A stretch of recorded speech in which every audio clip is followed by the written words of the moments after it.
I'm Claire Parker. And I'm Ashley Hamilton.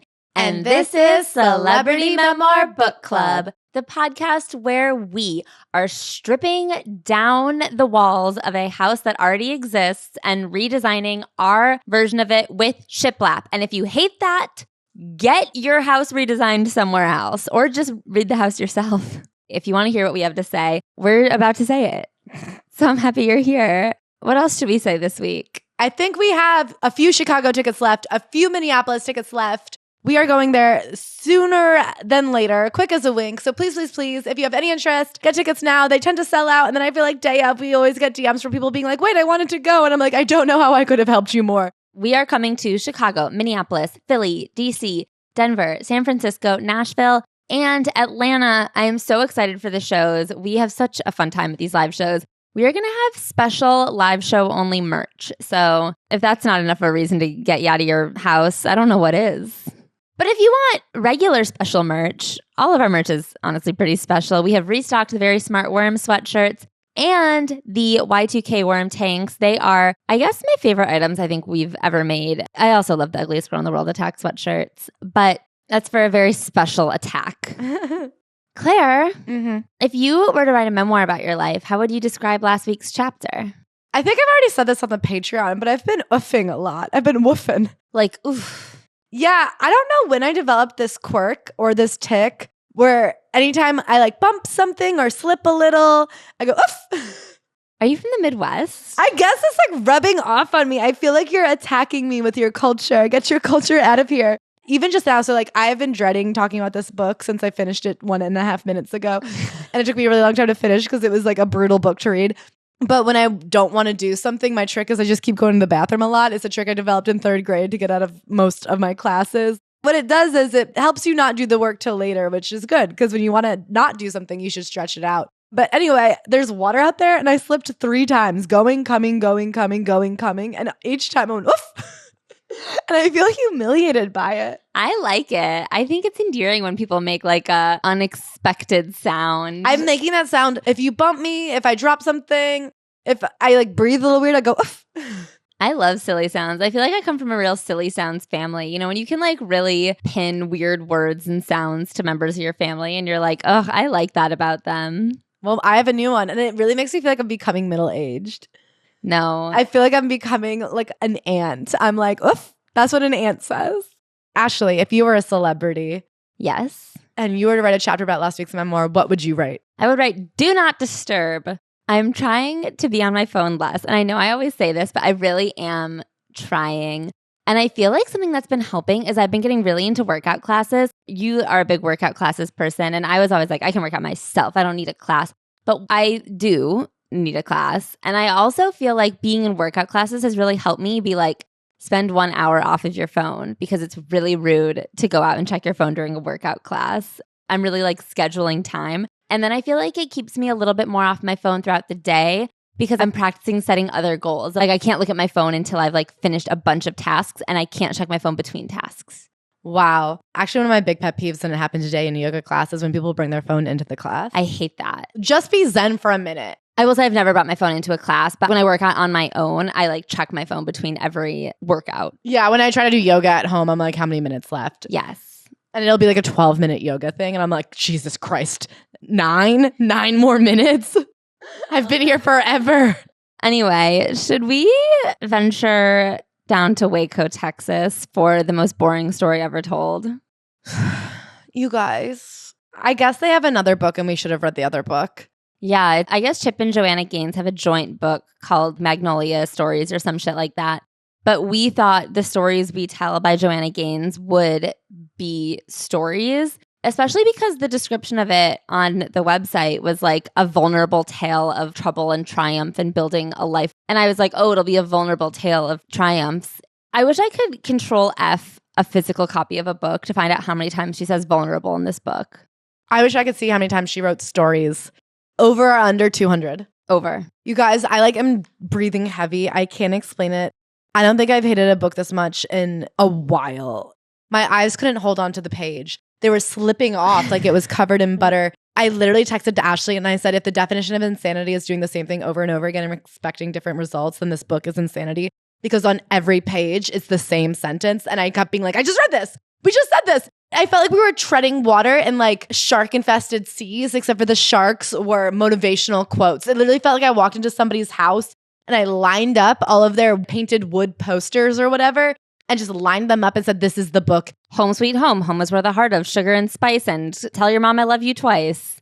You know What Women Want? Yes. How he gets electrocuted while holding a toaster and like a razor, and then he can read women's minds. I feel like something like that happened, but I was holding like a book of prayer ideas that sits on the shelf next to the pharmacist. You know, when you wait for your medication and there's like Christian adjacent books. Yeah. I feel like I was struck by lightning while holding one of those books, ironically. And then I was trapped in this tornado of just sayings that didn't really fucking make sense. I do feel like this book reminded me so much of astrology and church, where like nothing actually says anything. So in it, there are a few good messages, but like the cadence of it is very churchy. It's very like short sentences that build upon each other to get to a slogan. And then at the end, everyone is like, yes. Yeah, it really did feel like she went to a sermon. And then she had to retell that sermon in a way where AI retold a sermon and said, take out any personal memories. Yeah. And so all that's left is like fluff about integrity and purpose and intention. Yeah. And moments and your story. And your story. I feel like I'm being gaslit throughout this book into believing that there is a story. I feel like I was being gassed. Like I felt like I was losing consciousness. And you know, in TV, when they're like, Claire, Claire, Claire, and it echoes away and like the sentences start just being in canon. That's what this book was like. I do feel like this book made me specifically insane last night when I called you when we were both reading it. I like started laughing in a way that felt so like out of my control today when we were talking about it. I'm about to start crying again now because I don't know what I think or feel. I feel like this book is such a very specific type of chamber torture. Like, you know, when they put someone in a chamber and they play Britney Spears songs super loud. And like they turn the lights on so you can't sleep. You know what it reminds me of? And I don't even know if this makes sense, but that famous I Love Lucy scene where they're wrapping chocolates on the conveyor belt and it just keeps coming out faster and faster and they're like drowning in chocolates and they're overwhelmed. That's how I felt, but like of niceties. This book is so short and each page is only half filled, and yet I just felt like I was reading backwards. So we are going to do our best to explain this book to you. There's not that much to explain. But this is a sleepy August afternoon. I hope you're listening to this somewhere that you, I don't know, need to numb your mind for a while. I will say, if you need a book to help you go to sleep, there is something physical about the way that it's the same words over and over and they're saying nothing, but they're like incredibly dense sentences that get you half a centimeter further than you were. So your eyes like want to skim, but because there's nothing to ever grab on, they keep skimming over and over again, but you have to go to the top and be like, well, I didn't read it. I can't explain the science, but I fell asleep 4 times reading this book. I'm not a sleepy guy. Yes, I am, but this was exceptional. This book came out in 2022. So the first chapter is called A Story to Tell, and it's about the fact that she has a story to tell, but she's not going to reveal that secret. Yeah, where is that story, Joanna? So she says, the first book I wrote, no one will ever read. Ain't that the truth? I was a senior in college and a broadcast journalism major, so it wasn't entirely unusual that I would take up a writing project. But this book wasn't meant for the masses. It was just for me and just for that season. Season is her only unit of time measurement. She will not confirm or deny the length of a season. You know, a season could be childhood. A season could be fall. A season could be the length of time between when her and Chip flipped their first house and when suddenly they had their own network. What happened in between those two things? We will literally never know. She's had 2 seasons of having children, that first chunk, and then the one where she got the good one. You know the pancake thing where it's like your first pancake, you mess up, the second pancake you get right? Her first pancake was actually 4 pancakes, but she's got a good one now. It's the first time she's ever been present as a parent. She finally has a kid she wants to watch. She's like, have you ever seen a kid take his first step? It's so cute. This is my 5th child. She's like, I am in awe of the miracles of motherhood this 5th time. Anyway, I love her. I'm a huge fan of Fixer Upper. And you guys know I'm pretty cynical. I'm rarely in awe of celebrities. I rarely put too much stock in their character. But I loved Chip and Joanna. I loved their shiplap. I loved that they were taking their hometown of Waco and making it nice for everybody. I loved that they had 4 beautiful children with silly little single syllable names. I loved everything about them. And then when they stepped down from their TV show in the high 5th season, I think they were HGTV's most popular TV show. In the 5th season, World at Their Feet, they said, we're going to step back. We need more time for the family. We've lost sight of the family. And I said, these are God's creatures. These are the best people that you could hope to find on TV. They are who they say they are. And then do you know what they found in that time they took off from their hit TV show to spend time with their family? A 5th kid and a TV network. They came back and said, instead of doing a TV show, we're going to do a TV network. And I said, you fucking lied to me. And I haven't been able to love them the same way since. I felt so truly betrayed. I bought into it hook, line, and sinker. And I went down like an anchor, which we'll address in chapter 9.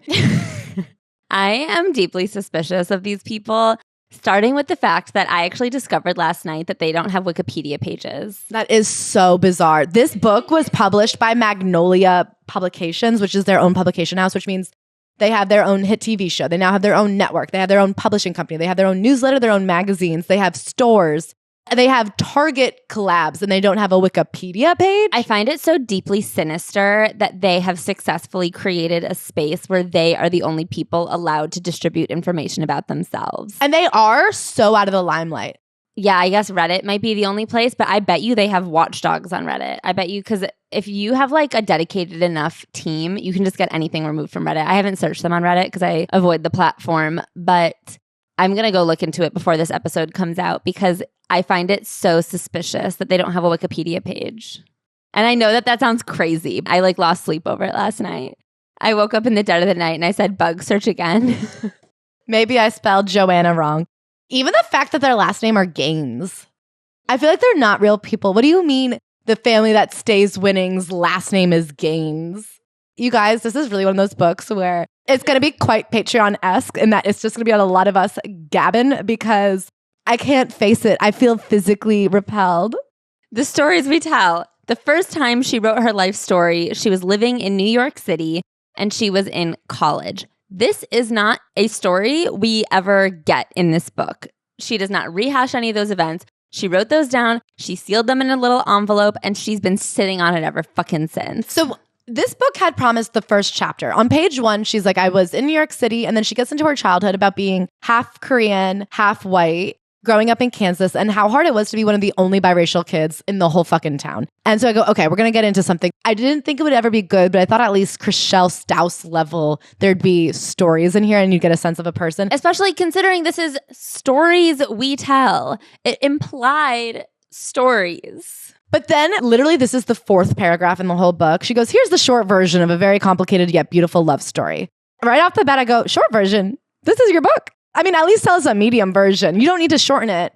And then she says her parents met in Korea in 1971. Her dad was there for the Vietnam War. They were writing letters back and forth, even though he only spoke English. She only spoke Korean. When her mom was 19, he sent her a ticket to America and said, will you marry me? If no, send back the ticket, please. She came to San Francisco. A few months later, they got married. And then they had 2 daughters, or 3 daughters, it seems. 3 daughters, but one of them is mentioned once in this book. Yeah, one of them is her best friend. And one of them you find out randomly by accident almost. One of them, you have to trick her into accidentally saying her name is Teresa. One of them is on the Wikipedia page, which is to say nowhere. Anyway, so right off the gate, I go, oh, that's a bad sign that the story of her parents is given 3 sentences. She talks a little bit about how difficult it was to be biracial in this town and how the kids were mean to her and she felt very alone and she didn't ever want to burden her mother with that. But the way it's told is in this way where you can tell it's to not make anybody feel too bad. She doesn't want to dwell on it. I was teased in the way all kids were. And I go, no, being teased for being the only biracial kid in town is uniquely different. It's not the way I was teased. Yeah. And it's you're allowed to say that racism sucks. Yeah. And it sucks worse than maybe just having glasses. I grew up thinking I had 2 options, fit in or be called out. So I dressed the way other girls dressed. I laughed off insults. I told the other kids my middle name was Anne because it sounded more American than Lee. And that's kind of all we get of her life story. We get one little moment where she moves to Manhattan and she actually loves being unique and she loves discovering her Korean heritage. She goes to K-Town, which is a great couple blocks in Manhattan. Yeah, highly recommend. But then she's like, oh, okay, everything's actually fine. The only way to break free was to rewrite my story because something would happen every time my pen stopped night after night. It was like my soul was coming back to my body. So she learns that writing down your feelings is very helpful in helping you release pain, but she doesn't tell us what she wrote down. It's all just platitudes. I'll read a paragraph just because every paragraph is like the other paragraphs and you'll get a sense. Once I knew deep in my soul how it could feel to live out the truth of who I was, I got a taste for a new kind of meaning in life. Meaning that makes living any other way feel like wasted time. All the untrue memories that came before felt like meaningless scenes stitched together, and those moments lost their color. And you don't want to go back to being normal. You want to go back even further, back before the world got its hands on you, before other people got their hands on you. And you crave that perspective again and again and again. What is she talking about? And what I learned is that lies will always be worth fighting against, because what you're left fighting for is the truth. And that is the most freeing thing in the world. This book made me feel insane. Things had gotten blurry. I'd gotten blurry. My 44th birthday was just around the corner, and I was realizing for the first time that it meant I was nearly halfway through this life of mine. It's hard to explain how I was feeling. I was grateful beyond measure but exhausted, loved but feeling unworthy, full but running on empty. I started to experience anxiety for the first time in my life. That's not true. The rest of this book is about how she spent her whole life struggling with perfectionism and living in absolute fear. Anyway, so she decides that in order to learn what's holding her back, she needs to start writing again. And that's how we got this book. This book that helped her move towards who she is. But that's not the book you're reading. That's the thing. So she, when she was 21, and then again when she was 43, wrote for herself the story of her life so that she could see the patterns and the story she was telling herself. It was very much like self-guided therapy, basically. Like you write down the story of your life, your narrative, and then you like see what you think your narrative is and if you even believe in that.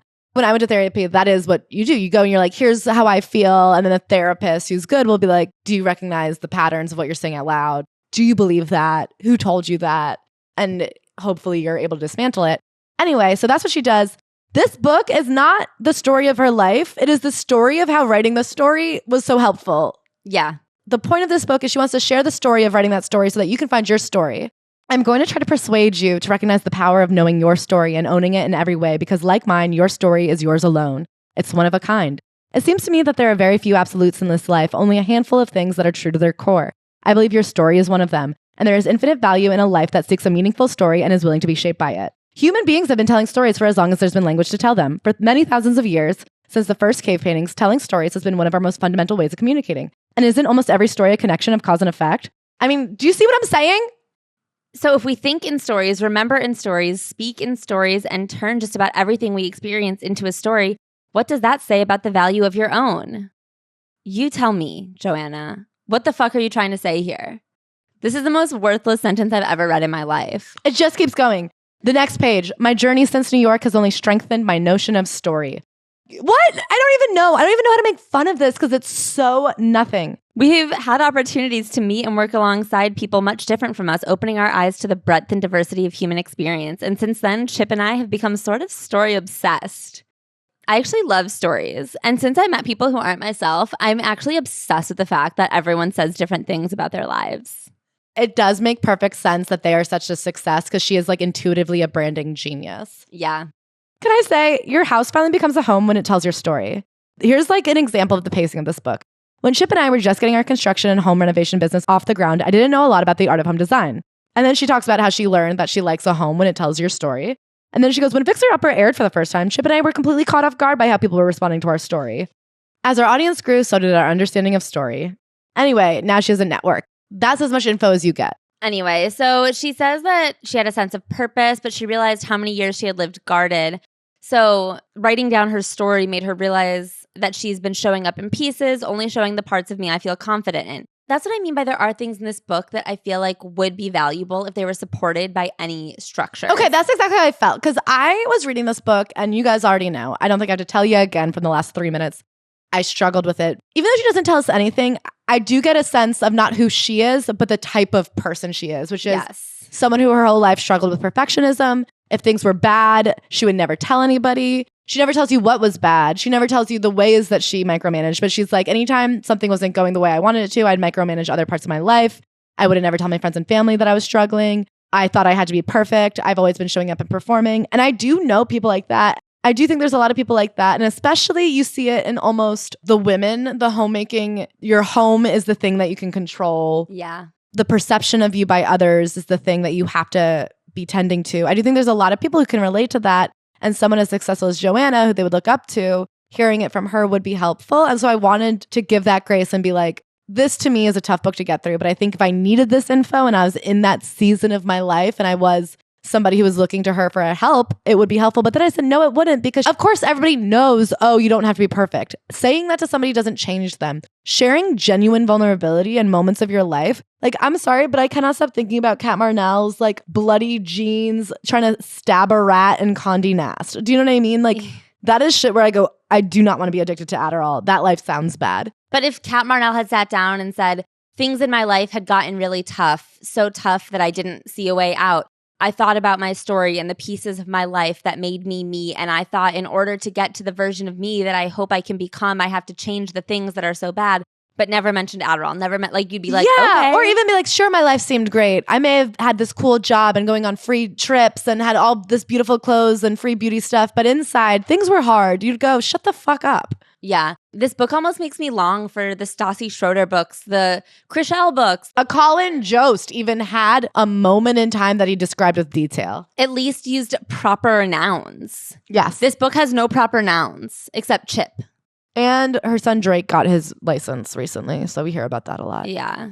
That is like a recurring metaphor that she uses. My son is driving out the door. Yeah, and Crew we hear from a lot because he's the good one. He's the favorite baby. Anyway, I realized how many years of my life I lived guarded, how long I'd shown up in pieces, sharing only the parts of me I feel confident in. This is something that I think would be useful if it was explain a time where you realized that you had to truly let yourself be known.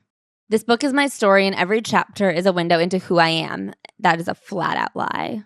When I say story, I don't mean history. I mean the whole story. Any piece of our past and present that could use a little rebranding. For me, it's often the stuff that isn't easy to talk about, the things I bury, that I try to avoid living in my day-to-day life. Yet, I think it's there, right in the reliving, that we have the chance to change the narrative. Not letting a lie or misguided thought be the last thing we carry forward, but instead saving that space for the truth. And because I believe there is power in asking our body to act on our heart's behalf, even if we don't believe the truth yet, writing it down is a powerful first step. Okay, like, what did you write down? It's so weird. I'm going to ask that you read this book slowly, hopefully at a pace that leaves room for your own story to unfold. Maybe journal after each chapter or go for a walk. What do you say? What beautiful story is yours to tell? I'll go first. I will say, journaling between chapters of this, I kind of wish I had, because it would have been the most unhinged shit I've ever said. At 21, I left New York believing that every bit of who I am and what I have to offer is mine to hold, to own, and to use to make beautiful things in the world. It's like I was seeing the full picture of my life for the first time, not just the highlight reel of rights and wrongs. That is the only story we get in here, that one time when she was 21, she went to New York and like discovered K-Town and it like changed her life. But she never says, here's the people I met. Here's the things I leaned into. Here's the food. There's just like not a detail in sight. It's psycho.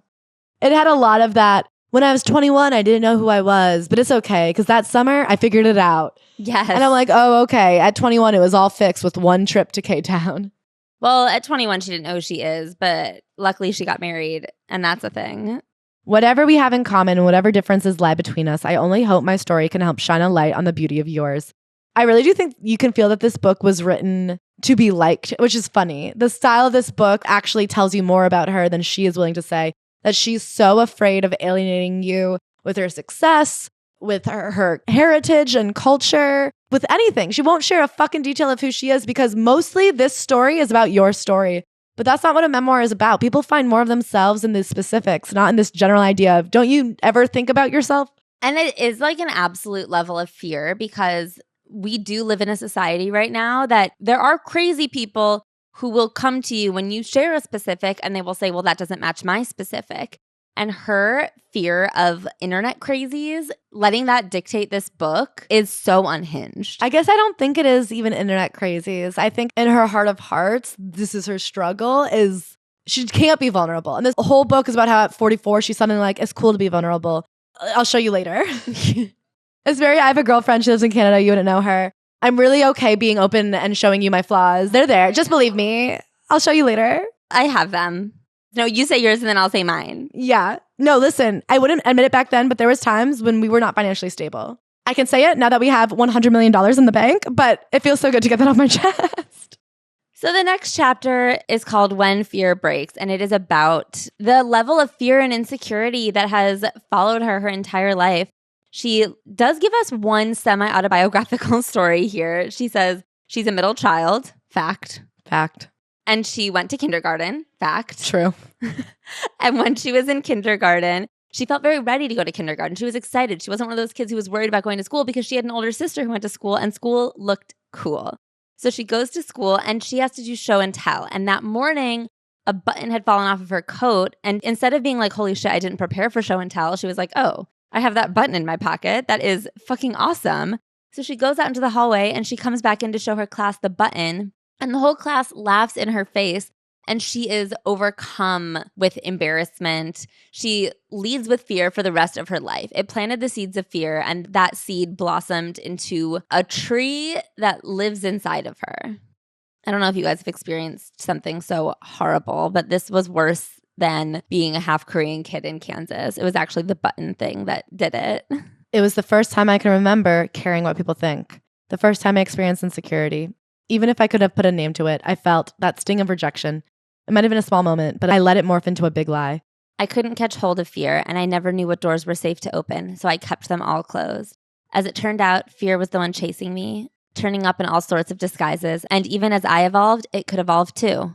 So then she talks about how she spent years of her life not walking through unknown doors because of fear. Metaphor, metaphor, metaphor. So fear continued to trail me, masquerading as protection and safety, promising me a life unscathed, teaching me how to wear disguises of my own.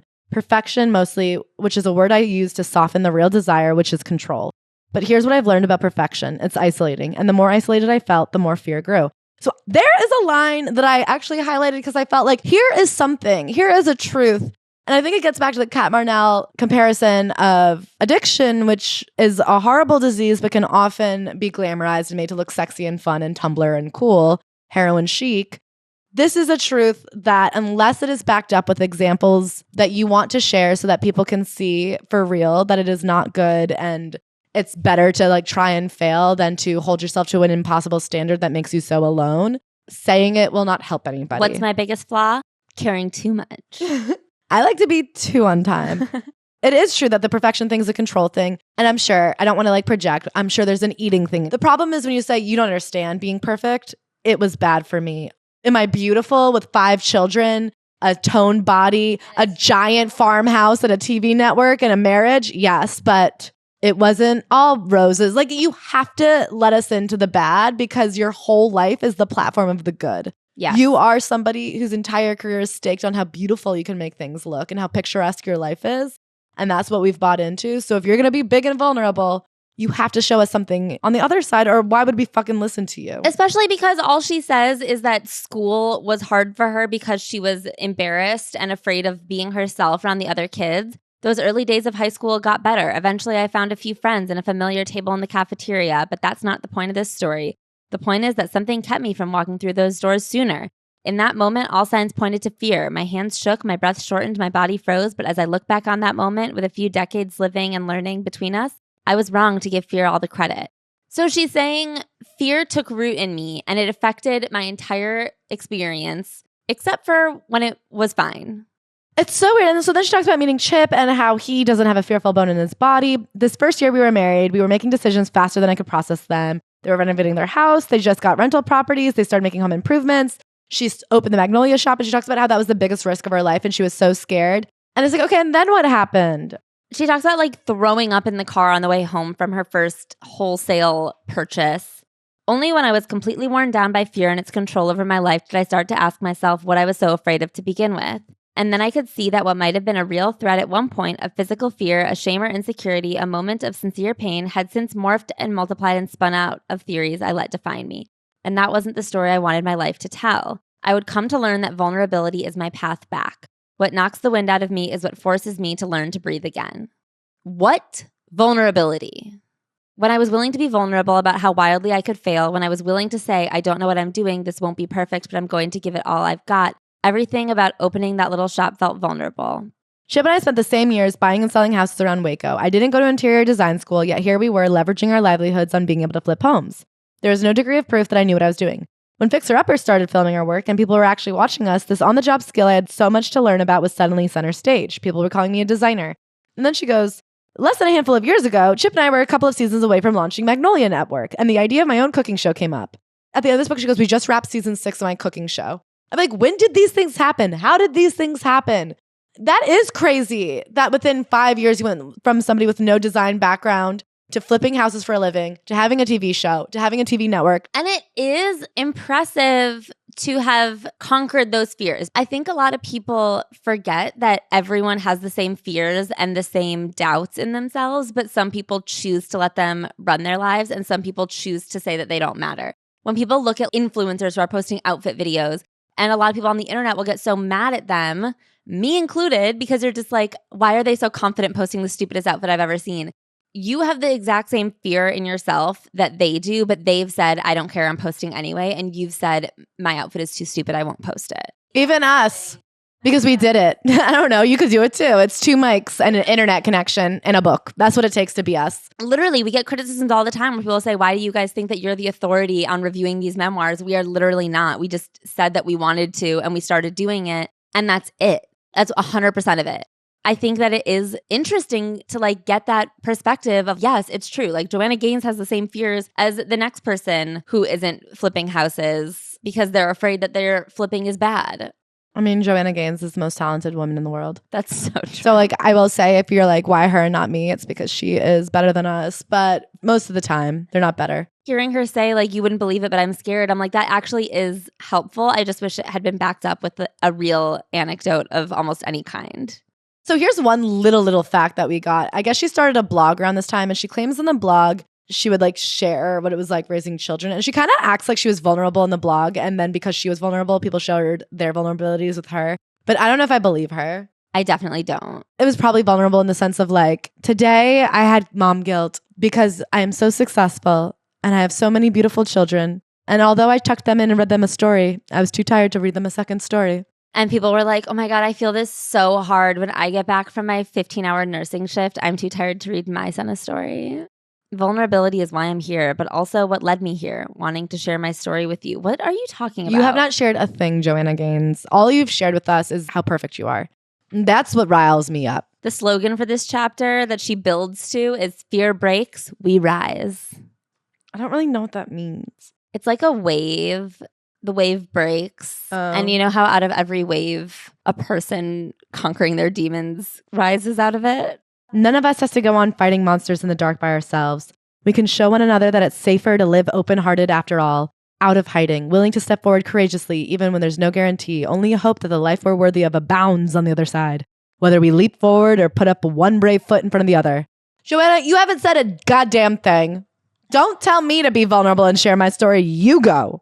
You with your perfect long hair after 5 children in your 40s. I literally said to Ashley, I don't know if you guys listen to our Patreon where we talked to Allison Bornstein, who is a stylist who invented the 3 words method for style. Like think of your 3 words that describe your style, and then every outfit should have those 3 words. I was like, my 3 words are Joanna Gaines ugly, which is like, I'm always trying to be the ugly version of Joanna Gaines, which is truly jeans and like a button down flannel. But the trick is when you're beautiful, it looks so good. And when you're ugly, it looks how I look most days.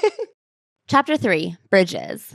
For a while, I was good at building fortresses, good at establishing one sturdy wall of self-protection after another.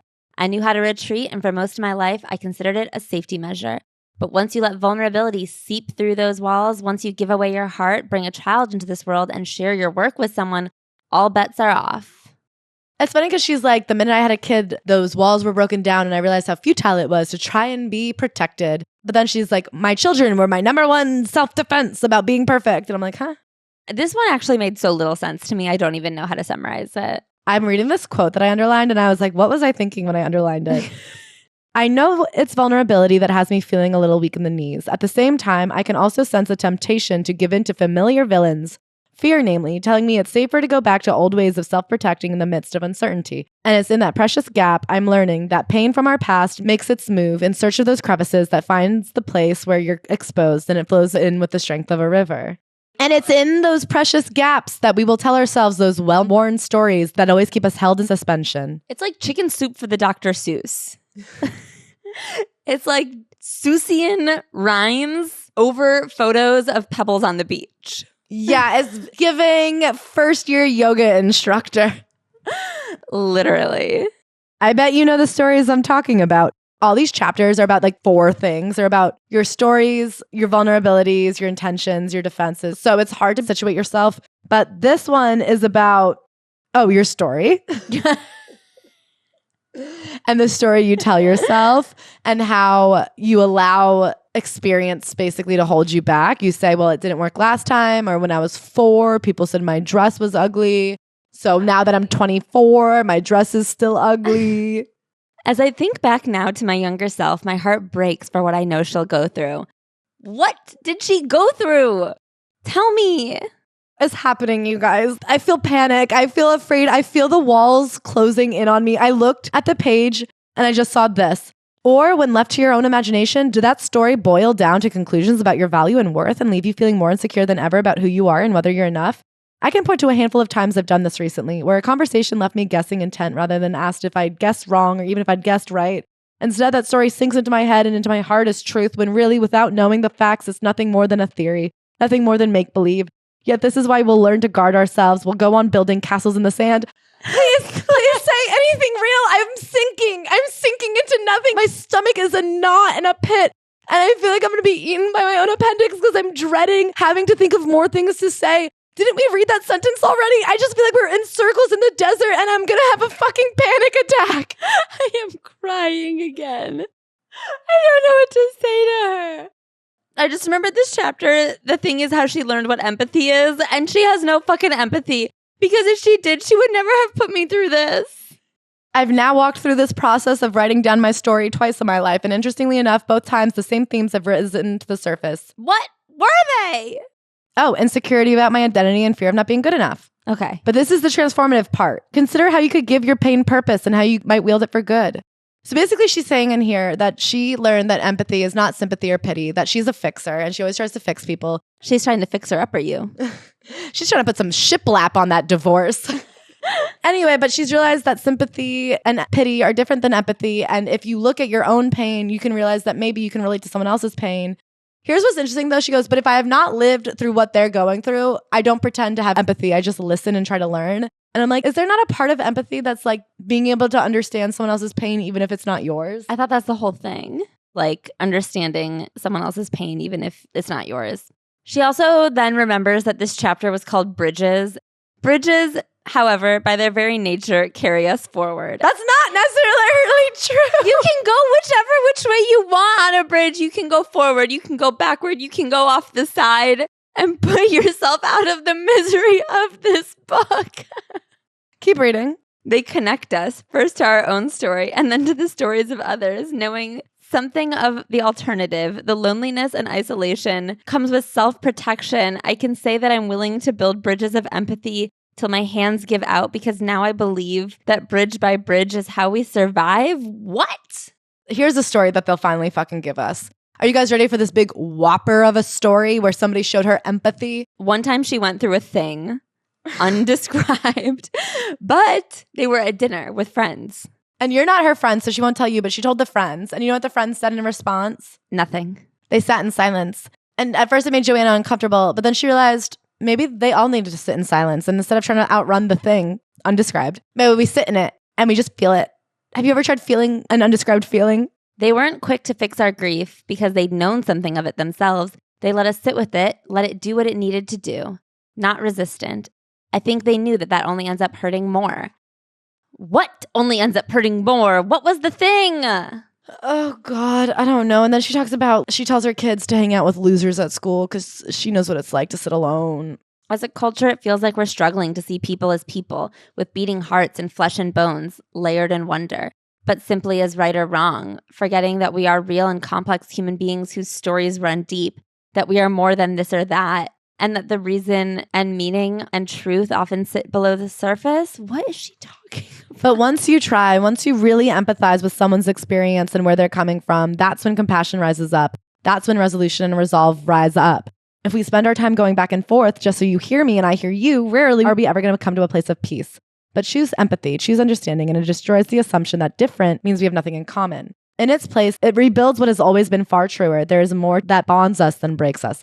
I think a lot of this has to do with the fact that they have like gotten called out multiple times for going to a pastor that's anti-gay. I think it is. I think that she's afraid to like use any words here, because if she says that it's okay to be gay, she'll get in trouble at church.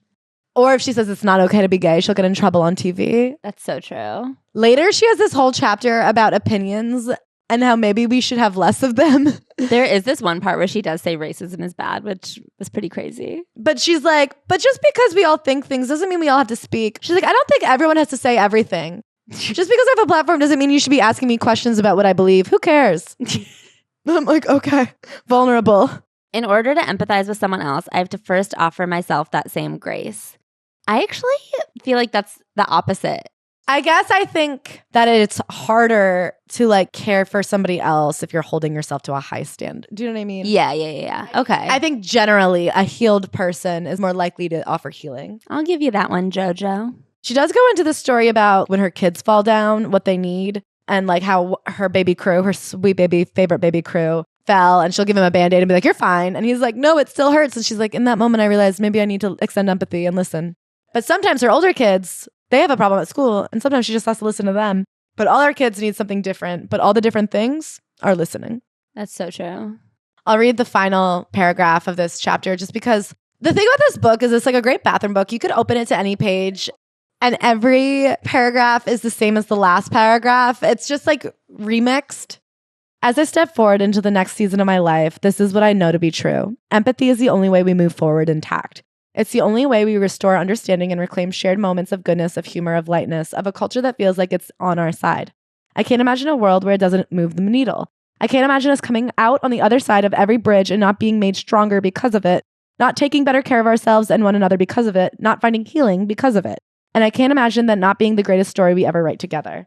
I don't know what that means. Me either. Did you get it? Oh, here's the quote that she thought was the best quote from that chapter, because every chapter ends with like her favorite quote. A fortress will only ever keep us safe for a time and is only ever good for hiding, not healing. Share your story because that's when we can all connect, but she will not. Yeah.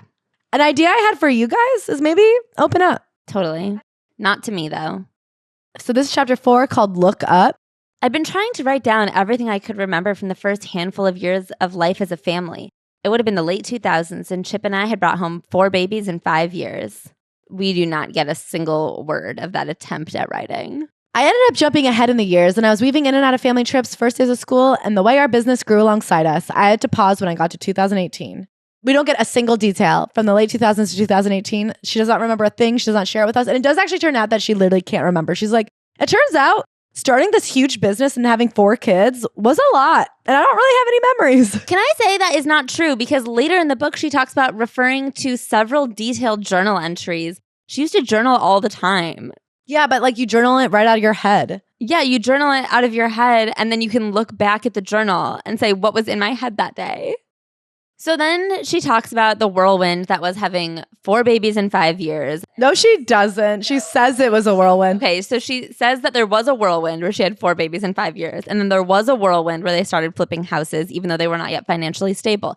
Then there was another whirlwind where it became a TV show and they became very financially stable, but then they weren't spending a lot of time with the family. So they decided to step back from the TV show. And then she had a baby. That was a year like no other. Chip and I had been running for a while, maybe 15 years. Those 4 babies had become kids and teenagers. We'd grown a business, found ourselves on a television show, and were constantly in the middle of a project. We loved all of it for the most part, but it was starting to show that we wouldn't be able to keep pace much longer. Fixer Upper had just aired its 5th and what we thought would be final season. Also in that summer, 2018, Chip and I looked at each other feeling out of breath and agreed that the family needed a rest. Only 2 weeks later, I found out I was pregnant. So she literally covers 15, 16 years in a paragraph. As I came out of a series of seasons that always had me running, Crew was slowing me down. Crew was rest. So she discovers the meaning of rest because now she has a baby that she has to take care of. When I think back to the beginning, our first 4 kids were born in such quick succession that honestly, it's no surprise it was all a bit of a blur. She only ever names her oldest son and her youngest son. Her kids are named Drake is the oldest, Ella, and then Duke, and then Emmy K. Emmy K. Emmy K is not a part of this book.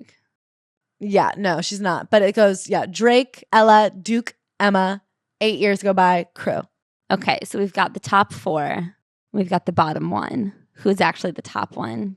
So when the kids were young, when they first got married, they were just trying to survive. They had so many kids and so much going on. And this is where she says she was a bit of a perfectionist because so much fell out of her control. Life was so hectic that she tried to control it by seeking perfection. I kept living for all that people could see, the way things looked, the structure we lived in. the next you name it. Fucking name it, bitch. And so her whole point is like the way that she exerted control was through schedules and structures and making everything look nice. And sometimes she thinks her pursuit of keeping everybody on task and on schedule means she forgot the little moments and they just breezed right by. And like all of her effort went into a big, beautiful birthday party, a big, beautiful Christmas, and not the little moments like tucking them in at night. But then she goes, but then I forgive myself because I had so much going on. I don't know that I could have done it a different way. And I'm like, fair enough. But also, who cares? Why did it take 40 pages to explain that? When Crew came along, the weight of things started to shift. I was older, more confident, and comfortable in my own skin, and realizing that some of the qualities I'd relied on for most of my life that made me productive and successful were no longer serving what I wanted my future to look like. I wanted to see things this time that had been in my blind spot before. What I longed for was a sense of presence. I wonder if she ever considered that it's like a lot easier to actually like be present and have a child when you're super rich and you have 4 older kids to like kind of take the weight off of babysitting. Whereas having like 4 kids under 5 is actually so hard because they can't take care of each other. And when you have 2 full-time working parents, also they would live in their flips. So they moved like 10 times in 10 years. That is crazy. With 4 kids. To have 4 kids under 5 and you're moving every single year. Claire, I wouldn't do it. I feel every way about this book. I go, yeah, you got to slow down, enjoy life. And then I go, but yeah, I mean, with that many kids, you can't slow down and enjoy life. But I go, but why did you have so many kids? It's all true and it's all crazy. I guess this chapter actually really bothered me because she's trying to talk about presence, but I do believe, even with her other little platitudes, I think that she at least understands the word that she's talking about and she's just explaining it in the stupidest and longest way possible. In this chapter, I think she genuinely has no idea what the fuck she's talking about, and it annoys me because I do think when we were talking earlier about like, could this book actually help someone? This chapter, I think, is all wrong. We all have different tendencies towards distractions that keep us looking down. It might be an obsession with work, which is easily fed by burying ourselves deeper in it. Or maybe it's a natural inclination towards discontentment, easily fed by scrolling through social media. For me, I wasn't made to sit still. I genuinely enjoy having a lot on my plate. Too much downtime and I get antsy. Not enough projects and I get bored. So she's talking about how one of the reasons she can't be present is because it's like not even fun for her. But that's not what presence is. Being busy is not the opposite of being present. You can be present in a busy schedule. Yeah, I guess she means like being a workaholic versus not being a workaholic. Yeah. Because being present is like holding her baby, hanging out with her kids, eating dinner. She has this experience where she goes out for a walk and finds a flower by itself and she plucks it even though there's cars driving by. And what could be more embarrassing in the world than plucking a flower by yourself? I didn't let the thought of what people might think of me ruin the moment. It's sprinkling in the dead of summer and there was one flower hiding in the grass for me. What would anybody think of you? Who would care? If I looked out the window in one of those giant pastoral, beautiful fields that sometimes are on the side of the highway, and I saw a woman out there just plucking a flower, to go, oh, that looks nice. And maybe I wouldn't even think that. If there was a horse nearby, I'd be looking at the horse. If there was a cow nearby, I'd be slapping the ceiling of my car. Is that what you're supposed to do? Yeah. I've never done that. Oh my God, you've got a lot of bad luck, my friend. That explains everything. Maybe we're not officially taught it in school, but I think from a young age, we begin to learn efficiency's value in the world. We're encouraged to manage our time well and offered reminders by those older and wiser that time flies by. I can't believe she just discovered capitalism. While I let ideas around efficiency consume the first half of my life completely unfought, when Crew came along, I wanted to feel again. I spent a season trying to wrestle the busy out of me, feeling repulsed by my own tendency to go, go, go. I viewed presence or slowness or solitude, whatever name you give it, as a luxury. Maybe that's the same view you hold today. Maybe it feels as elusive and far away as the day your kids will move out of the house or the year you'll finally retire. There are magazines and podcasts dedicated to mindfulness. From all sides, we're encouraged to pursue it in order to slow down, to take up yoga to be more mindful, to turn off our phones to enjoy the quiet, walk around the block to clear our heads, read a book to escape, stay home and be still, or better yet, go out to be present. Aimless directives like these can make it impossible to know what presence should look like. That's why I created a chart with stars so that you could check off every time you're present. And if you're present 5 times in a week, you get a gift. Nobody really knows how to move forward, least of all those of us who need to feel something real the most. The people who most need to be present don't know how to be present. And Joanna Gaines is the person who most needs to be present. For me, this is a lesson I'm still learning. And those two simple words I'd find myself repeating in the early days of cruise life, I still keep close whenever I feel that invariable tug to disengage from the present, to give into some cheap distraction, to miss a moment I want to see more than anything. Look up. What is up there? I guess God. I think that's actually like a nod to God. A God nod. A God nod. Hello, my all-powerful. I love what you've done with the war. Joanna's made us crazy. We feel crazy. Oh my God. If spontaneous moments aren't your thing, get curious about what it is, a project you're passionate about. So she doesn't like spontaneous moments. In order to feel present, she chooses to prep for presence itself. Knowing those moments matter to me, I do everything I can to make sure I don't miss them. Ladies, if you are raising a baby, ask them to schedule their first steps for you. Or just moments of presence. Yeah. Put some time on the calendar and say, be present today. My hope is that the more you write, the more you remember, the more you'll feel the moments yourself. So she's talking about how to feel present in your past, I think. I'm just going to keep reading this last paragraph of every chapter just because I feel like you guys don't understand how hard this was to read. Try to be present for this. The view from where you stand is spectacular. I hope you'll look up and take it in more often than not. Every breath, every sight, every sound. Because when we let our senses say to our soul, this is something that matters to me, we're reminded that we are more than we give ourselves credit for, that we have passions and true loves and a soul that sings, and that all those things really do mean more than the stuff that keeps us busy. It doesn't matter how late in life, how tall your walls, you have not missed your chance to see it. See what? Okay, here's the thing, is I think all of these sentences would have been great Instagram posts over a font over a beach. Like, I don't think anything she's saying is wrong. It's just crazy to write 235 pages of like incredibly vague nothing. Yes. Imagine you spent 6 hours reading Instagram posts and calling it a book. Like, you'd feel insane, and I feel insane. This next chapter I think we can run through really quickly, but I do want to read this one part. So this chapter is called To Hold and Let Go. So in this chapter, she talks about the dichotomy of her youngest son learning how to walk up and down stairs the same day that her oldest son got his driver's license and drove away from her. I actually think that is not a dichotomy. They're both developing more freedoms. I think that when your son can go up and down stairs without you, he is like getting a new freedom within the house, and your oldest son is getting a new freedom within the world. They're not opposites. They're the same, but I'm not going to argue with her on this. I can't explain the way I feel right now. I feel like I've been holding my breath for an hour.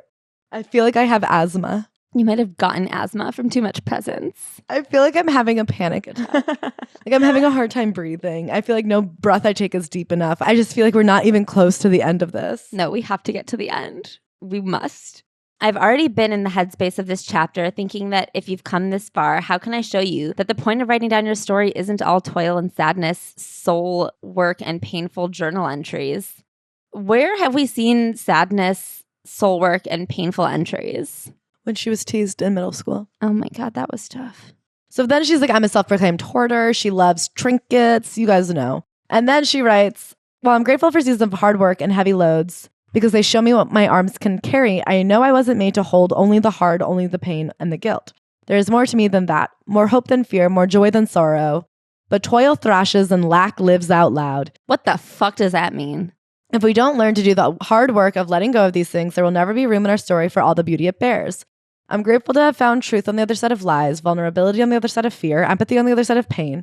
This is how I know that every season has a purpose and that holding, even when it leads to letting go, is what clues us into the bigger story being told.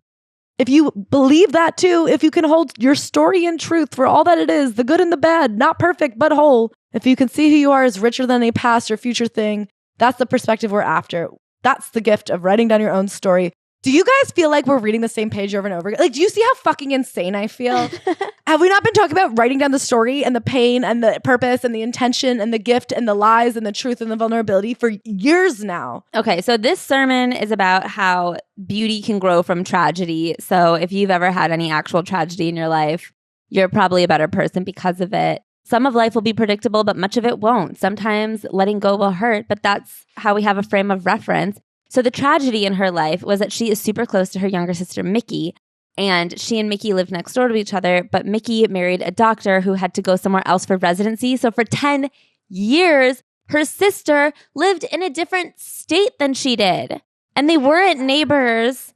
Now Mickey moved back to her neighborhood, and now they're closer than ever. And they were actually able to grow from their time apart. And now they have more to talk about because they experience things separately. So that is a beauty from a tragedy. A tragedy. There's letting go and there's holding on. And if you look at gardening, so another example is she has a garden and everything bloomed beautifully because everything Joanna touches is perfect. And I don't say that sarcastically. I mean, genuinely. Joanna, if you're listening, please come to any part of my life and make me look like you. I have beautiful original molding in my home. I will nail shiplap on top of it with a stapler. I don't give a shit. I will shiplap the stained glass. Just tell me what to do. Bring it up from Waco. My home is yours. Anyway, moving on. After the garden bloomed, you'll never guess what happened. There was a season. That season, winter. What happened in winter? Things died. And she was like, what the literal fuck is this bullshit? And then you know what happened? It came back. And that is the seasons. And the seasons have a rhythm. And a rhythm is the flow of life, the ebb and the flow. And there's a lot of comfort to be found in rhythm. A lot of predictability and beauty. Can I say something? Yeah. Not all rhythms follow a natural order. We aren't always at the mercy of time when it comes to the things we should hold and which things we need to let go. So some rhythms are jazz, anti-rhythms, if you will. And it just is what it is. And people were shocked when they stepped back from TV after the 5th season of Fixer Upper, but then they stepped back into TV and people said, rhythm. So she's not wasting her energy on anger or resentment or fear, even grief over what we've lost, but to spend it on joy, hope, and gratitude. So look at what's in your arms and let go of what's not serving you and then pick up something you'd like. And then she says that, like your kids, sometimes the ways you help them when they're 10 won't help them when they're 12. And so that's another thing. Let's choose the rhythms that move us forward toward the flow of gratitude and hopeful expectation. Let's find strength in the way they shape us. I don't know what the rhythms of your life look like, but I hope that as you work to create new ones, you'll prioritize the things of life that you're longing to write about. That's nothing. You're saying nothing to me. All right, deep roots. Even within our most precious things, there is ebb and flow. Change comes and goes. Kids we raise grow up. Work we pour ourselves into ends or gets too tiring, too easy, or simply we need new direction.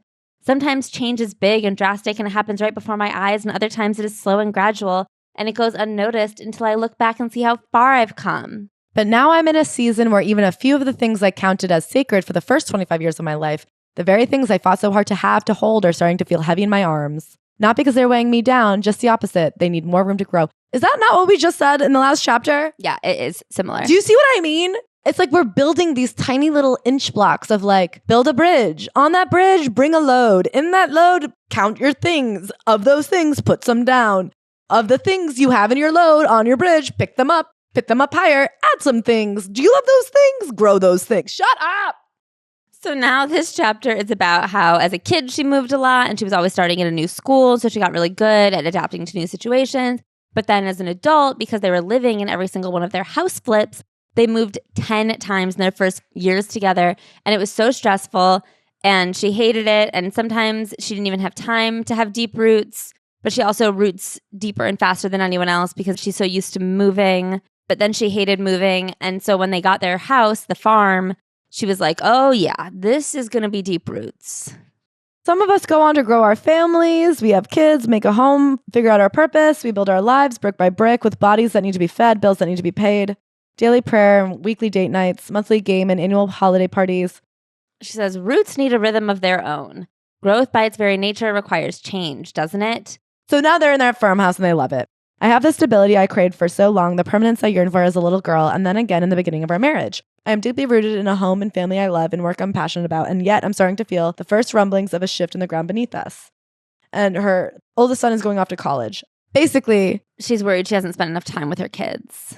Yeah, but also it's like the seasons thing. Didn't she read the last chapter? I don't know, man. I feel like time is a flat circle right now, and I don't know where we are compared to where we started.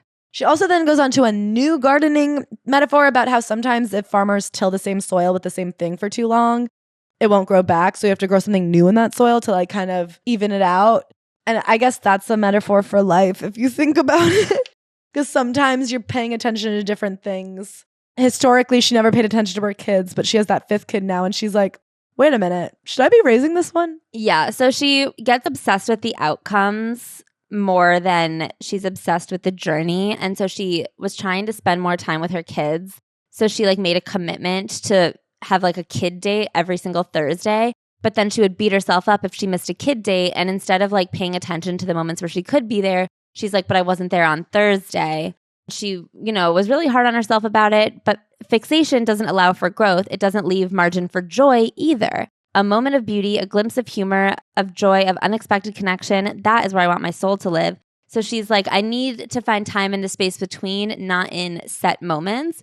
And I am like, for the love of God, spend time with your kids. This feels crazy to be like once a week. I was trying to spend time with one of 5. I don't know, man.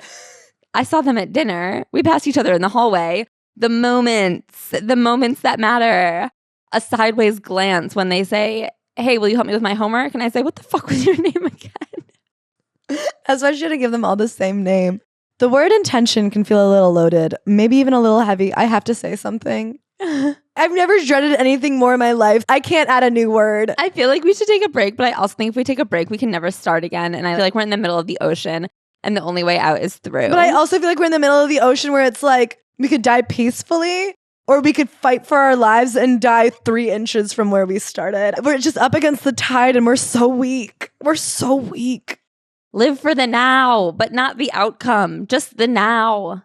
This chapter I remember liking. You don't know anything. Yes, I remember.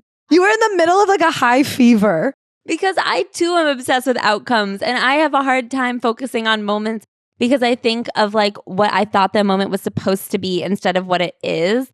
And I don't have fun because I think of what I was supposed to think. I guess I'm just really distracted now by feeling like this book made me delirious with fever. And now I'm thinking about that scene in Little House on the Prairie where the fever made that one girl blind. And I'm literally scared this book is going to blind me. Can I read her definition of intention? Totally. I have to do some redefining of the word. Intention can come across as a way to wield control. I've been down that path before and I know it only leads to more feelings of failure. So these days I'm looking at intention a little more freely. I'm being careful not to chain expectations to the things I want to be intentional about. For this, I'm coupling intent with delight. I want to set out with intentions that feel good and true when it comes to the way I pursue Chip and our kids and how I approach our work at Magnolia. But now I want to make room for unexpected surprises within the plans I make. The thing is, I know that this is true for somebody. These are not my problems. I am not a perfectionist. If intention is leaving room for surprises and not planning, oh boy, am I intentional. Do you know what I mean? I do. Then she talks about living for the moments. Didn't we already talk about the moments when she picked that flower? Yeah. Okay. Those are different moments. So that was a flower. This is an intention moment. So intentionality, because this I trust is how we look back on our days, our weeks, our years, even our lives to say, that's the story I meant to tell. So she's being intentional about being present. She's being intentional about telling the story she has intended to tell by not deciding the outcome in advance. Okay. I want to reiterate, I don't think this is wrong. I just don't think the way she says it is helpful because ironically, this book lacks any genuine human connection. Yes. And because of that, you feel awash in just feel good vibey words and it feels almost deranged. Feels like she like control F'd any stories out. Yeah. Like I feel like she wrote a story with stories and then she was like, okay, now I need an editor to go through and take all of those stories and remove anything that could tie them back to me. This feels like the worst book report in the world. Like a 7th grade book report that thinks it sounds really smart. And it's like, To Kill a Mockingbird is about the stories we tell ourselves, the stories of our history, which are no longer in our history and must always remain in our past because they are our present. If you are intentional about finding the moments of the stories, then you will be building a bridge to a better future. And you handed it and think you were so smart and they'd be like, this is the worst fucking essay I've ever read. Like, do you know what I mean? It's so not about anything. So this next chapter is called Healthy Things Grow. And she talks about the place where she feels most comfortable and productive. A place where you return to yourself every time you're there. For her, it is the laundry room. She is the quirkiest gal you fucking know, man. She feels so comfortable in the laundry room and she's able to sit there and write. Okay, here's something concrete. She talks about the difference between the words seen and known. This I actually liked too. Because she's like, I feel very seen. And the more you are seen, the more pressures you might feel that like the more eyeballs on you, the more you have to be perfect. The more people think that you are known. but you're not known. This is really a chapter about fame, but she won't call it that because everything that she writes has to be perfectly digestible by literally any human being that's ever exists on the planet. So if like somebody from 1708 got their hands on this book, they'd have to be able to relate to it too. So she won't just say, as I've gotten more famous, I have to release this idea of being the person people think that I am and realize that there's only a few people in my life who know me. And it's more important to be known by your friends and family than it is to be seen by many. I guess this is actually like a grand piece of art about being seen and not known. Yeah. Like we are seeing her on every page, but we haven't known a single thing about her. In college, I majored in broadcast journalism with the plan of being a news anchor. It's so funny. I feel like her ghostwriter sat her down and she's like, okay, what are you willing to talk about? Like things that happen to your kids? No. Okay. Things that have happened to your marriage? Okay. No. Things that have happened to your career? No. They're like, did you go to college? And she's like, yes. They're like, did you major anything? Will you talk about struggles? No. Can we talk about your major? Fine.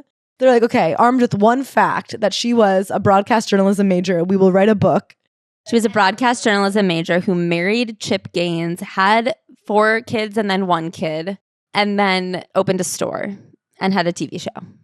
So anyway, she talks about like she thought being a news anchor meant everybody else gave you all the info in the news and all you had to do was read it so that you could be seen by many. I guess she's always wanted to be famous. That's what I'm getting here. Yeah. She says, I've lived differently. I've lived for being seen and I've aimed to please. For a while, it felt like every part of me was in pursuit of approval, first from my parents, then my peers, and eventually anyone who could see me. This is so funny the way she can't just call herself famous because that'd be unlikable. When I was a little girl, it looked like making myself small, like hiding, like showing only certain cards. As I got older, it became a more polished version of these things, still showing up as whoever people wanted me to be. Only now it looked like being responsible, timely, organized, in a word, perfect. She's like, but I was being seen, but nobody really knew me and it made me very anxious and it made me very isolated. She realizes that being a news anchor is not for her. She tends to be a rule follower. So when her internship ended and she realized she didn't want to be a news anchor, she went home to work for her dad. But then she met Chip, and Chip did things the non-traditional way. What way? We don't know. We'll never know. But Chip brought her out of her comfort zone. I was so sure there was a right way to grow that I nearly neglected my dream of opening up Magnolia that had been bubbling inside of me. She also talks about like when people think they know you, but they only see you. When you grow and change, they'll see that as a betrayal. And this I actually wish that she had talked about because I have talked about that a lot as like a struggle of coming from like a very specific town. I think that people, when you change from who they think you were supposed to be, like doing comedy when I was known as the quiet girl, fucked with people. In moments when I felt like this, like people who have seen me one way don't want me to grow, but rather want me to stay the person they think they know, I'm not offended. Most of me believes this sort of reaction isn't on purpose. I actually think the majority of us can't help but consider the sum of someone based on our relationship to them. It's easy to put people in a box of 1 or 2 things when we think they're supposed to be if that's all we've known. If they begin to evolve, that picture we have in our minds of who they are gets distorted. Change can make people uncomfortable. I actually think she had a real story to tell, and I wish we had read that story. I wish we had read the story she had written down as opposed to the book about the story.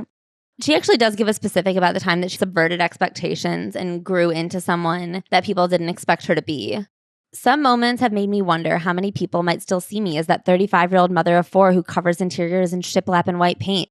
Only now I'm 44, I have 5 kids, and even though I love shiplap, and I will always enjoy the opportunity to highlight this very cool kind of history in someone's home, it's not how I would define my style, because that's always evolving. I had a choice. I could either continue using shiplap in every project and lean into how people were beginning to see and define me as a designer, or I could stretch myself in new ways. And she stepped out of her fucking comfort zone and started designing houses that weren't all shiplap. Ugh, I hate to see it, but I respect her journey. I've climbed mountains to meet a world of expectations. I've run through valleys to earn the approval of people I can't even name. But it's led me here, working my way through a second chance, giving my soul a shot at the real thing. What expectations are you living for? Think about which ones have you climbing and running and always pushing. Even with all of that hustling, all that reaching, does it ever feel like you still haven't found what you're looking for?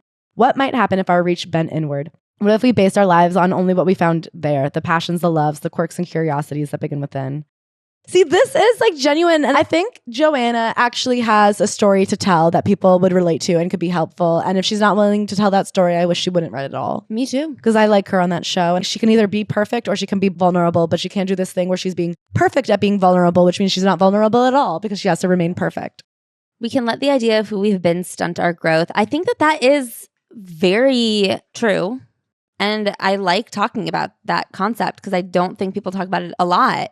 but she won't talk about it for real. And that's fucking annoying. A line that she had earlier that I actually do like is she talks about how life, she looks at it in the highlight reels of the highs and the lows, but actually she wants to be able to see it more as the sum of all the parts, the good and the bad, and the way that they work together to make you who you are. And she says, I doubt we'll ever feel truly known if we're not willing to fight for the parts of us that aren't always so easily seen. If we're not honest about the fullness of who we believe we are. Because to me, being seen is fleeting. I think it's the path to living for false expectations, the path to becoming fixed, to hiding in halfness, the path to waking up one day and realizing the desk you're showing up to isn't the one intended for you. I wish I cared about what she was saying more by her being real. Me too. And she says a lot of times we don't even know ourselves. So that's the hard part. And you have to write down your story to know yourself and then not share it with fucking anyone because then you'll die. Yeah, we're going to run through these next few chapters just because we've said everything. And I can't imagine how burnt out you guys must be. I'm burnt out. So this one is called Untether, and it's about how we've all dropped anchor in places, a city, a perspective, a belief, a lie that we mistook as truth. And I don't know how the anchor is different from the roots from before. I performed my way into fitting in. I learned to bury any glaring difference between myself and others. I only showed the cards people wanted or expected. I held on to this idea of perfectionism that I thought people wanted from me, but I've untethered myself from who I thought I had to be. And she says, what in your life, politics, religion, beliefs are you tethered to? And she says, I was somebody who just assumed the way I was showed to do something was the only way to do it. I never assumed I could find a second way that worked better for me. She also says, I always thought God was judging me for every thought I had, so I had to be perfect all the time, which I think is a little bit of maybe religious trauma that she's not ever going to be willing to look at. Totally. She's like, it's okay to see that maybe the one first way you were taught to do something isn't the only way or even the best way, or maybe there is no best way. Maybe there's a million ways to do everything and you just have to find what works for you. She says sometimes you have to release anchors in order to grow and move forward, but God is her deepest anchor, and that's a good one. I like this line, I am worthy without performing. That was one of her mantras, and I think that is good. That's a good mantra. Oh, this is where she does that thing about opinions. For me, these past few years have felt a bit like a maze, trying to navigate my way through where I stand on important issues, how much I should advocate for my opinions, what I should say and shouldn't say, who and what I should support. Though opinion is the currency of our culture, the best thing we can offer is a listening ear. Maybe we shouldn't all have opinions. Then you can say, well, I've never heard it said like that. Which is funny because I don't disagree. I do think listening could be helpful generally, but I feel like the way that she's like, I just don't think just because I have a TV show, I have to tell you how I feel about gays. I don't, maybe I listen to how you feel about gays and I think later secretly my thoughts. So then she has this thing about how she's trying to learn new stuff. And she goes, there is beauty, discovery, and yes, even lightness and unexpected learning. And while curiosity is not something that comes naturally to me, but is a mindset I have to intentionally pursue, I do believe it is one of the best tools we have to sharpen and grow who we are. So learning new things is scary. It's this kind of unraveling that steadies you. Even amid the sea, the waves, and the water, you're venturing into the deep with every itch of quiet courage that's setting you free. So one day, when you hear that gentle whisper, untether, you find yourself brave enough to. I just blacked out. Okay, this is actually the craziest chapter, chapter 9. Piece by piece. So this is 17 mixed metaphors that made no sense. First, we get this insane reveal from her that she does some things against the rules. She reads magazines and books back to front. She always reads the last chapter of the book because she doesn't like to not know how things end. Right. That's crazy. Yes. Then she reveals that when she was a cheerleader, she busted 2 discs in her back because her sister flopped on her head. And she's had back problems ever since. And she's just kind of accepted that a few times a year, she's just laid up with back pain. And one of those times she was looking at the puzzle her kids were working on. And she's like, how can they like this puzzle? We can already see what it looks like. The picture's right there. Who would want to do something that's hard and takes time when we're already at the finish line? And then she learns about the joy of the puzzle. And she's like, why do they start in the middle? The core. And then her doctor says, you need core strength. And she goes, core strength? And then she thinks about how her family is the core of her life. And maybe sometimes, I actually don't remember how it all came together. She quit the show because the core wasn't finished and she's been doing more sit-ups. And your life is like a puzzle in that you have to untether yourself. There's pieces of the puzzle and they don't all serve you. Okay, so we were trying to talk about this chapter earlier and we did come to the conclusion if you had done a fuck ton of shrooms, not a regular amount of shrooms, like the kind where you have to leave a Fish concert and you accidentally stumble into a church and you hear a sermon about puzzles and then you stumble home still high off your ass and you try to explain to your friend what they were saying about puzzles. So instead of relaying any sort of like already kind of incoherent message, you're rambling about like the puzzles and the core and your back and the wall and your kids. Your life, your family is the piece of the puzzle, and the middle of the puzzle is your purpose, and your core is the family, and we're all puzzles. Purpose means different things to me than it means to you. And you have to be at the end, but the middle, and sometimes the pieces don't fit and you have to find a new piece. And there's a slowness. You have to look at the piece and then you look at the other piece and you say, is this two pieces? And sometimes you work on the edges, and the edges are your friends. You were a cheerleader in high school, okay? So your back is your intention. Okay, I found a quote. When you live for the endings, the middle is a nuisance. It makes us wait. It makes us be patient. Sometimes it requires that we try and fail and try again. When you live for resolutions, the in-between can feel like it might break you. Waiting to give someone your final answer, waiting to hear back. You see, it was around this same time that I began taking note of anchors I was tethered to. So she didn't like working out to be healthy. She liked working out for a goal, like getting really hot for tomorrow. But the idea of just like working out generally to be overall healthy in like a measured way to her is like doing a puzzle because there's no goal. Like how do you do these things when there's no obvious endpoint and the journey is the destination and living a healthy life is the journey. And they were obsessed with growing their career, but their family was the core of her stomach. So they took a break from Fixer Upper for the core, but then they got the opportunity for the network, which was Pieces. So then her doctor said, just rebuild where you can. And that permission changed everything because she could just rebuild one muscle at a time. And that, if you think about it, is kind of like a puzzle, how you work on one section of the puzzle. And if you think about life, your life is kind of like, I'm not joking anymore. Your life is like a puzzle in that the end is the destination. I don't think that this is a perfect metaphor because like the destination is death, but like at any one... Of course it's not a perfect metaphor.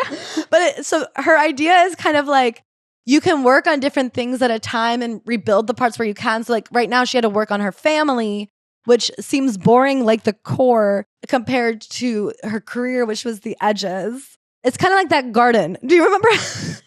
Bear with me here, but as I've been thinking this through, this is a quote. I've actually tried to look at my life like a puzzle, but not one I'm rushing to fill because I'm still a work in progress and the picture of my story isn't finished yet. It's also because working on the core, if to fill the puzzle, you have to spend time with your family, which she won't do. I have found it helpful, though, to get literal about the real estate I'm giving each piece of my life. If you're a visual learner like me, maybe you've already started to do the same. I see it like this. Each of our lives is made up of a bunch of pieces that fit together to make us who we are. Okay, so the thing is, her life puzzle is ever changing, which I feel like is tricky. Because that's not what puzzles do. Yeah, but so like at any given time, your life is a puzzle and all the pieces are the parts of your life that fill it. And there are a number of emotions you might feel when you open your box and pour out its pieces. Excited, overwhelmed, hopeful. Start putting a name to the pieces. Family, children, friendship, insecurities, work. Maybe you, like me, will still see a few pieces you've been working to release. You might uncover that still carries a lot of pain. And I don't want you to remove those completely, just push them to the side. This isn't meant to belittle what you've been through. You guys, I'm reading it directly and I don't get it. We have to move on. We have to move on. Basically, they launch a network because now they can. And that's an unexpected piece of our lives. Yeah. Kind of like a puzzle. Totally. When you get a puzzle, you don't always expect how many pieces there's going to be because it never actually says the number on the box. I'm being reminded daily that the picture we're building is always changing so long as we are. The life you are building is too. And the pieces you are holding are beautiful. Whether you let one go, whether you hold one tight, whether you eventually push some to the side, each one is a glimpse of a picture in progress. The story of how we become. We could try to find our ending, we could leave the pieces untouched, or we can trust that among them lies 1,000 more beginnings. I think the puzzle was a misguided metaphor. I don't think you can like leave out pieces of the puzzle or change them. That's not how puzzles work. I'm physically exhausted. Yeah, I don't know. It feels very like predestined, the puzzle thing, and I don't actually think that's what she's getting at. Me either. Okay, this last chapter is have a fun. It's about how when she was little, she loved roller skating. But then as she got older, she was like so busy with work and life that she forgot about fun. But then she decided to get roller skates again as an adult. And it was actually so fun. She has this really sad line about how she like thought she just didn't have the DNA makeup for being somebody who could feel joy or do something fun. But then she got those rollerblades and she's like, I can do it. I can show people that I can have fun. The best part was, at first I could tell there were some surprised faces in the room. People who thought I was far too serious to pull something like that. The something she pulled was wearing rollerblades. Yet it was also the truest, deepest, most sacred part of who I was that showed up that day. And every time I choose fun over fear, play over performance, vulnerability over perfection, it feels like a homecoming, like I'm returning to myself. I mean, this part did kind of break my heart. I think it was one of those chapters that was sadder than she knew it was. Oh, yeah. There's something so fucking sad about her being like, I didn't know that I could ever have fun again. But it turns out that little girl in me who loved rollerblading, she still exists. And I'm trying to find who she was because I've made myself this like perfectionist. And people are so fucking shocked. And my mom always says, have a fun. And I'm doing it. I can have a fun. And I was just like, that's so sad. It's so That's so sad that you thought you genetically didn't have it in you to be joyful. I also feel like one of the sadder things about it is that she remembers that rollerblading was fun as a kid. And so the only thing she can think to do as an adult that is also fun, like she has not reclaimed any fun. She's revisiting fun. Oh my God, we're on the last chapter. And I was so happy to get to the end of this book that I didn't even realize what the last chapter is called. Plagiarism. It's called Turning the Page. Maybe this chapter is going to change my fucking life because you guys know that the Matthew McConaughey episode, Turn the Page, I literally quit my job. So this is about, I actually think nothing. I skimmed it because I was so burnt out. She wrote this book in the order you read it. I believe she wrote this book in one night. Right there, in reliving of the memories I'd pushed aside, in the unfolding of moments I'd forgotten, I found more of my life than I ever thought I could capture. Really? Be fucking for real. This book ended up revealing a reality I've always run from. The truth spilled out onto every page. My story will never be as I expect it. Not polished, not perfect, not simple. No one's is. Instead, I will always feel torn between what was or what is or what could be. I will forever exist in the space between. Life has always been a chaotic collection of pieces, dreams, wins, insecurities, hurts, profound gratitude. In writing down my story, I've gleaned more of who I'm aiming to be, but more of who I already am, unabridged. Oh my God, sorry. I'm looking for this one quote that I have to share with you guys that we'll end on, but I found this other quote. I am playful, and I have many memories that prove it. The trick is remembering I am more than my instincts sometimes show. I think also about all the years I spent believing I wasn't brave enough to be vulnerable. Jesus. So she talks about like the moments in your life that changed who you see yourself as. She says as she grew up, she was always seen as the reliable one, the solid oak, and that really made her into this funless person she's become. And she says, perhaps your moment isn't rooted in your childhood. And maybe it's not perfectionism. Maybe it's an obsession with your image or with proving yourself, a burden your parents laid on you. So those I would say are kind of all the same. To be like, maybe you're not obsessed with being perfect. Maybe you're obsessed with looking perfect or obsessed with performing perfectly. Like these to me are all the same. And then she goes, maybe it's a distraction with addiction. What? The way that she tried to be like, maybe your problem isn't that you're so perfect. Maybe you're distracted by heroin. Excuse me, Jojo. Okay, so that's the last thing. I kind of can't talk about this anymore. We have to like end it there. Imagine if the stories we tell brought us back to our truest selves. Back to one another. Imagine if we started right now, in the midst of one ending, a new beginning. With pencils sharp and breaths light, we turn to a crisp page. It's time. It's your turn. What beautiful story is yours to tell? I feel exhausted and aggressive. I want to bite her. I want to eat a pigeon. I can't explain it, but I want to go out on the road and grab one from the air and rip its little head off with my teeth. You and Bug are so similar. That's my story and I'm sticking to it. You guys, on the Patreon this week, we are going to get into a deep dive of Chip and Joanna Gaines. We've heard some tea on them, some drama. What isn't on that Wikipedia page? What won't they show you? How fertile was this soil? 0. This was motherfucking silt, baby. And then would you like to have a pumptini with her or whatever? A wormtini? Not really. I feel like this book annoyed me too much. I don't even know how I'd look her in her fucking face. I would love to have a cup of tea with her. You know what I would love? I would love like perfectly spiced cider on the couch in her farmhouse up against the fire on a crisp November day. She wouldn't take a sip because she doesn't drink cider, I bet. But I would love to be near her. I think I'm madder at Joanna Gaines than I am at Josh Peck. I am so upset with this book. I just feel sad. I feel a profound sadness for her that I think she didn't know. Okay, here's my struggle. Is I feel so sad for her because I think this book was way more revealing than she intended it to be. It was like the J-Lo effect where you're like, oh, you think you came off perfect and your perfection makes me so sad for your life. But also her life is perfect. Like she has a network. She has those 5 kids. She has that husband. Look at the garden story, like her stories on Instagram. She has a highlight called Garden. There's this one little story of her little baby Crew that she loves so much putting tulips from her garden in his pocket. And I was like, well, you do have a perfect life. So you don't need my fucking pity or sympathy. You have my empathy though. I love you guys. And who do we love the most? We love our 5-star reviewing wormies.